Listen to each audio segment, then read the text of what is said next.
Picture this. It's the fall of 1998. The world's financial system is teetering on the edge of a cliff. Now, this wasn't the big one we all remember from 2008, not yet. This was something of a prequel, a chilling preview of the chaos to come. It's the story of one super-secretive hedge fund, a trillion-dollar bet that went spectacularly wrong, and how it almost took the entire global economy down with it. Now, you have to understand, that's not some journalist trying to sell papers. That's Alan Greenspan, the chairman of the Federal Reserve. You know, the most powerful banker on the planet at the time. When a guy like that uses the word terror to talk about the markets, you know things have gone completely off the rails.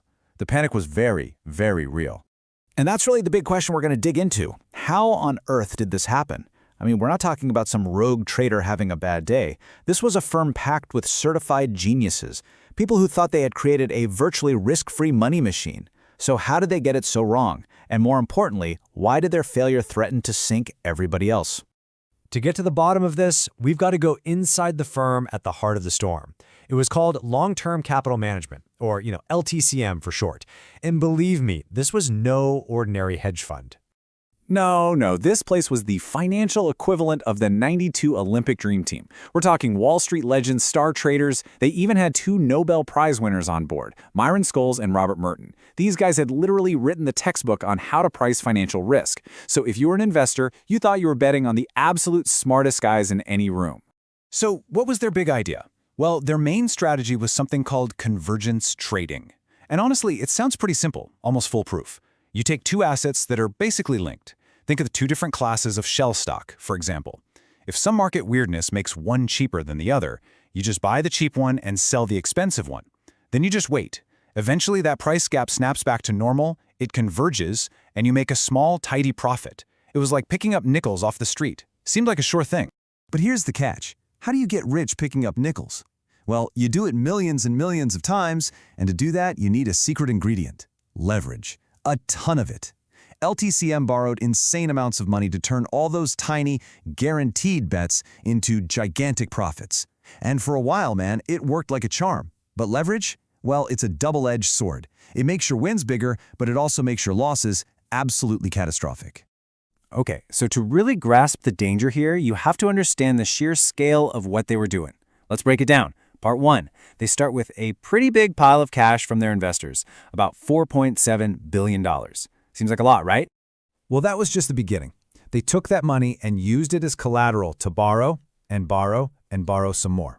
Pretty soon, their actual portfolio, the stuff on their balance sheet, was worth a mind-boggling $129 billion. That is a leverage ratio of more than 28 to 1. Let me put it this way. For every $1 of their own money, they were playing with $28 of borrowed cash. And if you think that's insane, well, even that wasn't the whole story. Because off the books, they had these other bets, derivatives, with a face value of over $1.25 trillion. That's trillion with a T. At this point, this thing wasn't just a hedge fund anymore. It was a ticking time bomb, wired into the very plumbing of the global financial system.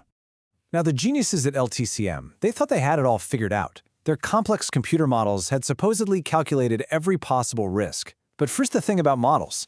They're based on what happened in the past. And in the summer of 1998, something happened that had never happened before. History kind of went off the rails. And the whole thing unraveled with terrifying speed. You had the Asian financial crisis in '97, which shook things up. But then came the real earthquake. In August of '98, Russia defaulted on its debt. This was a black swan event, something their models said was basically impossible. Panic just exploded across the globe. Everyone started dumping anything risky and piling into super safe US bonds. For LTCM, this was the absolute worst-case scenario. All their sure-thing bets started going haywire, diverging instead of converging. In just 1 month, August Balma, they lost 44% of their entire fund. By September, they were staring into the abyss. And this is why the Federal Reserve suddenly got very, very interested. They didn't really care if a few billionaires lost their shirts. What they were terrified of was a fire sale. See, if LTCM went bust, all its lenders would hit the panic button at the same time, trying to sell off that trillion-dollar portfolio all at once. Imagine dumping all that into a market that's already freaking out.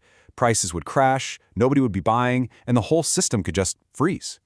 That, my friends, is the definition of systemic risk. The fear wasn't just about one fund failing. It was about the contagion. The failure would spread like a virus from one bank to the next, paralyzing the credit markets that businesses and regular people rely on. LTCM had become what we now call too big to fail. So, staring down the barrel of a global financial meltdown, the New York Fed knew it had to do something. And what they did next was completely unprecedented. It also set a very controversial stage for what would happen just 10 years later. So what happened? Well, the Fed didn't write a check with taxpayer money. Instead, it played the role of let's call it a very forceful mediator. Officials from the New York Fed gathered the heads of all of LTCM's biggest lenders, the very banks that had given them all that rope, and basically locked them in a room. The message was simple. Folks, this is your mess. You can let this thing blow up and risk a global catastrophe, or you can pool your money to unwind it safely. After some very tense talks, 14 of those firms coughed up $3.6 billion to take over the fund and sell off its assets in an orderly way. Now, it is really important to understand the difference here. This was not a government bailout like we saw in 2008. Not a single dollar of public money was used. It was a private rescue organized by the Fed. The banks were acting in their own self-interest, right? They were trying to prevent a disaster that would have caused them way more. But the fact that the Fed stepped in at all created this huge debate about moral hazard. The idea that if you save big players from their dumbest mistakes, you're just encouraging them to take even bigger risks next time because, hey, someone will be there to catch them. So after the dust settled, a presidential task force looked into the whole mess and came up with some lessons that, in hindsight, seem incredibly obvious. Maybe hedge funds shouldn't be so secretive. Maybe banks should do a better job managing their own risks. Maybe regulators should keep an eye on these insane levels of leverage. And maybe, just maybe, you should plan for worst-case scenarios, not just what your neat little computer models tell you. The warnings couldn't have been any clearer.